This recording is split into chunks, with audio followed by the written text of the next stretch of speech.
temos capacidade de enfrentar estas condições mais exigentes dos mercados financeiros, de dívida pública, atendendo a que a taxa de juros média, de facto, se situa ainda a um nível relativamente baixo. As declarações de Teixeira dos Santos pareciam antecipar o castigo dos mercados. Apenas um mês antes, o Ministro das Finanças tinha assumido que o patamar dos 7% marcaria o momento para ativar o Fundo de Ajuda Europeia. Bastaram 30 dias para que o juro ultrapassasse a meta definida pelo Governo. Na altura, teria sido aceitável dizer tanto 7 como 8, ou 6,5, quer dizer, na altura os juros estavam ainda significativamente ou relativamente abaixo desse nível, eu creio que seriam a 5,5, ainda não estariam a 6%, e, portanto, esse nível eu creio que não foi razoável, ao fim e ao cabo. A dívida era cedida ou era contraída pela Alemanha, por Portugal, para a Espanha, praticamente às mesmas taxas de juros. Mas a partir de um certo momento, os credores começaram a sentir diferenças comportamentais. E aquilo que era uma ideia de solidariedade interpartes, eles tiveram uma percepção diferente e começaram a discriminar. A 11 de novembro, o juro das obrigações do Tesouro Português ultrapassou os 7%, chegou aos 7,271%.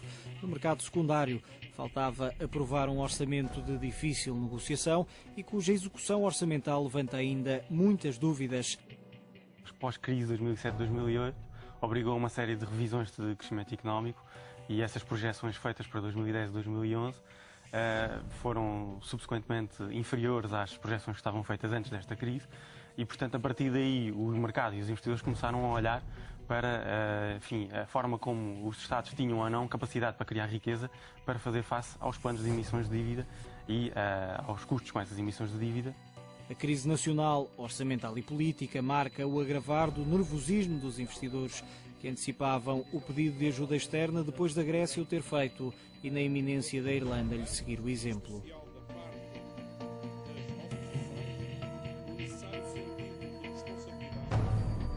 Países como, infelizmente, Portugal, mas antes a Grécia, a Irlanda e a Espanha, passaram a ser penalizados pelos mercados internacionais e, portanto, os prémios de risco exigidos pelos investidores para investir em dívida pública destes países aumentou consideravelmente. Portugal só depois da Grécia ter solicitado a ajuda, portanto, em finais de abril e inícios de maio, é que começámos a abrir portas para fazermos alguma consolidação orçamental. 153 mil milhões de dívida representa juros, só de juros, 6,5 mil milhões de euros. E para ser mais impressivo ainda, isto representa 17,8 milhões de euros por dia, todos os dias, incluindo domingos, sábados e feriados. Já no final de novembro, o Parlamento aprova o orçamento para 2011 e 3 dias depois, a União Europeia aceita ajudar a Irlanda num pacote de 85 mil milhões de euros. 2010 marca o agravamento acentuado do risco da dívida portuguesa. Na primeira emissão de obrigações a 10 anos, a 14 de abril, a taxa média ponderada, ou seja, os juros que o Estado tem de pagar aos investidores, situou-se nos 4,340%, mas numa emissão idêntica a 10 de novembro, o montante reclamado pelos investidores ascendia já aos 6,806%. Não obstante o facto de alguns países terem revisto alguns dos projetos e alguns dos planos de despesa que tinham e de investimento que tinham disputado, a verdade é que o mercado, ainda assim, para assumir esse risco, continuou a solicitar ao longo do ano, todo o ano de 2010, prémios para assumir uma exposição, duvidando que esses países fossem capazes de ultrapassar a situação grave em que se encontravam.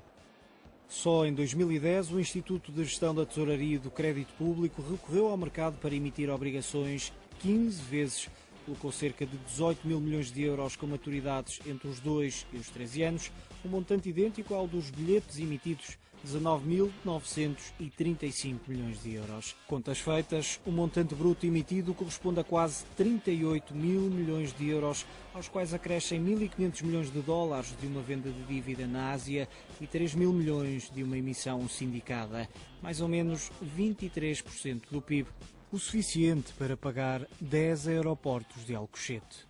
Terminado o ano, o Governo olha agora para 2011. O financiamento necessário é idêntico ao do ano anterior, embora com alguns valores extra, como por exemplo em emissões que atingem a maturidade. Só em bilhetes do Tesouro, o Estado português tem de pagar em 2011 mais de 17.500 milhões de euros, um valor ao qual acresce também o das obrigações do Tesouro, são quase 9.500 milhões de euros, e ainda também, naturalmente, os juros destas obrigações, que também terão que ser pagos em 2011 e são 400.390.000 euros. Dívida direta do Estado em 2011 vai ser 150 mil milhões de euros. Ora bem, ainda que nós conseguíssemos desviar para este serviço de dívida apenas 1.000 milhões de euros, nós íamos levar 153 anos a pagar essa dívida. 2011 será o ano para avaliar efetivamente se este tipo de políticas se nos conduzem a algum lado ou se, pelo contrário, se fundamenta ainda mais motivos para que os Estados possam continuar, de alguma forma, a desresponsabilizar-se neste processo global de contenção orçamental e de redução dos déficits. No primeiro trimestre, no primeiro semestre do próximo ano, o governo português vai ter que ter muita atenção no sentido da sua execução orçamental. Se não conseguir executar aquilo que foi estabelecido no orçamento para 2011, se houver as famosas derrapagens, então é muito provável que sejamos penalizados pelo mercado e, portanto, que as taxas de juros continuem a subir e que, eventualmente, seja praticamente obrigatório que recorramos à ajuda externa.